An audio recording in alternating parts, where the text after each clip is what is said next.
వచ్చే లోక్సభ ఎన్నికల్లో తెలంగాణలోని ఆ సీటు నుంచి పోటీకి బీజేపీ నేతలు క్యూ కడుతున్నారు. గెలిచే సత్తా లేకపోయినా టికెట్ కోసం ఆశావహులు పెరిగిపోతున్నారు. ఇందుకు కారణం ఏంటి?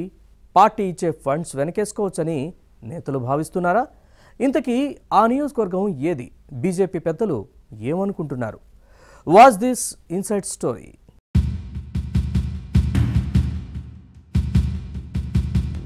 తెలంగాణలో క్రమంగా లోక్సభ ఎన్నికల వేడి రాజుకుంటోంది. అసెంబ్లీ ఎన్నికల్లో ఓటమి నుంచి తేరుకుంటున్న బీజేపీ పార్లమెంటు ఎలక్షన్స్ లో పోటీ చేసే అభ్యర్థులపై దృష్టి పెట్టింది. దీంతో కమలదళంలో హడావడి మొదలైంది. 4 సిట్టింగ్ ఎంపీలకు రూట్ క్లియర్ అనే ప్రచారం జరుగుతోంది. దీంతో మిగిలిన 13 స్థానాల్లో పోటీకి నేతలు ఎవరి ప్రయత్నాలు వారు చేసుకుంటున్నారు.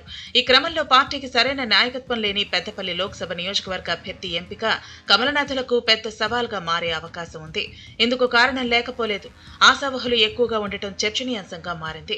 సహజంగా ఎవరైనా గెలుపు కోసం పార్టీ టికెట్ ఆశిస్తారు. కానీ పెద్దపల్లి బీజేపీలో మాత్రం పార్టీ ఫండ్స్ కోసమే పలువురు నేతలు టికెట్ రేసులో ఉన్నట్టు ప్రచారం జరుగుతోంది.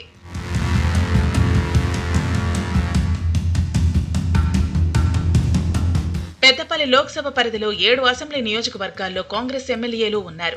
మంచిర్యాల, చెన్నూరు, బెల్లంపల్లి, పెద్దపల్లి, మంథని, ధర్మపురి, రామగుండం అసెంబ్లీ స్థానాల్లో హస్తం పార్టీ అభ్యర్థులు భారీ మెజార్టీతో గెలిచారు. మంచిర్యాల నియోజకవర్గంలో మాత్రమే బీజేపీ ప్రభావం చూపింది. ఆ పార్టీ అభ్యర్థి వెరబెల్లి రఘునాథ్ గట్టి పోటీ ఇచ్చారు. బీఆర్ఎస్ ను వెనక్కి నెట్టి 2వ స్థానంలో నిలిచి పార్టీ పరువు కాపాడారు. మిగిలిన 6 నియోజకవర్గాల్లో కాషాయ పార్టీ అభ్యర్థులకు కనీసం డిపాజిట్లు కూడా దక్కలేదు. అసెంబ్లీ ఎన్నికల్లో మొత్తం 7 నియోజకవర్గాల్లో కాంగ్రెస్ 55.65%తో 6,82,033 ఓట్లు సాధించగా బీఆర్ఎస్ 30.44%తో 3,73,156 ఓట్లు దక్కించుకుంది. బీజేపీ 6.47%తో కేవలం 79,324 ఓట్లను మాత్రమే సాధించింది. ఈ లెక్కన పార్లమెంటు ఎన్నికల నాటికి బీజేపీ పుంజుకోవటం కష్టమేనన్న అభిప్రాయాన్ని ఆ పార్టీ నేతలే వ్యక్తం చేస్తున్నారు.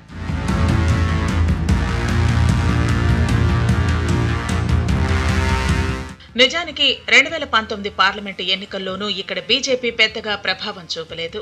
ఆ ఎన్నికల్లో బీఆర్ఎస్ అభ్యర్థి వెంకటేష్ నేతకు 4,41,321 ఓట్లు రాగా కాంగ్రెస్ క్యాండిడేట్ ఆగం చంద్రశేఖర్ కు 3,46,141 ఓట్లు, బీజేపీ నేత సోగాల కుమార్ కు కేవలం 92,606 ఓట్లు వచ్చాయి. గులాబీ పార్టీ అభ్యర్థి 95,180 ఓట్ల మెజార్టీతో గెలుపొందారు. సోగాల కుమార్ ఇటీవల అసెంబ్లీ ఎన్నికల్లో ధర్మపురి నుంచి బీజేపీ అభ్యర్థిగా పోటీ చేసి ఓటమి పాలయ్యారు. అయితే ప్రస్తుతం దేశంలో బీజేపీ గాలి వీస్తుందనే ప్రచారం జరుగుతోంది. గెలుపు కోసం పార్టీ అధిష్టానం ఎంతైనా ఖర్చు పెడుతుందనే సంకేతాలు ఉన్నాయి. ఈ నేపథ్యంలో టికెట్ ఆశించే వారి సంఖ్య పెరుగుతోంది. ఓడిపోయిన పార్టీ ఇచ్చే నిధులను వెనకేసుకోవచ్చన్న ఆశతో పలువురు ఉన్నట్టు ప్రచారం జరుగుతోంది. గతంలో జరిగిన ఎన్నికల్లో పలువురు అభ్యర్థులు ఆర్థికంగా లాభపడటంతో అందరూ అదే బాట పడుతున్నట్టు టాక్ నడుస్తోంది.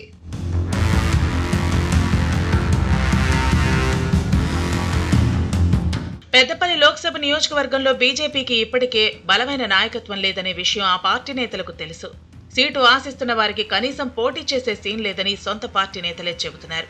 కేవలం పార్టీ ఇచ్చే ఎన్నికల ఫండ్ కోసమే టికెట్లు అడుగుతున్నారని అధిష్టానానికి ఫిర్యాదులు కూడా వెళ్లినట్టు సమాచారం. కనీసం కౌన్సిలర్ స్థాయి కూడా లేని లీడర్లు బయోడేటాలను పట్టుకుని రాష్ట్ర కార్యాలయం చుట్టూ తిరుగుతున్నారట. వారిలో ఎవరికి టికెట్ ఇచ్చినా డిపాజిట్ కూడా దక్కదనే చర్చ బీజేపీ వర్గాల్లో సాగుతోంది. మొత్తానికి పెద్దపల్లి పార్లమెంటు సీటు కోసం బీజేపీ గల్లీ నేతలు కూడా పోటీ పడటం హాట్ టాపిక్ గా మారింది. రాబోయే రోజుల్లో ఏం జరుగుతుందో చూడాలి.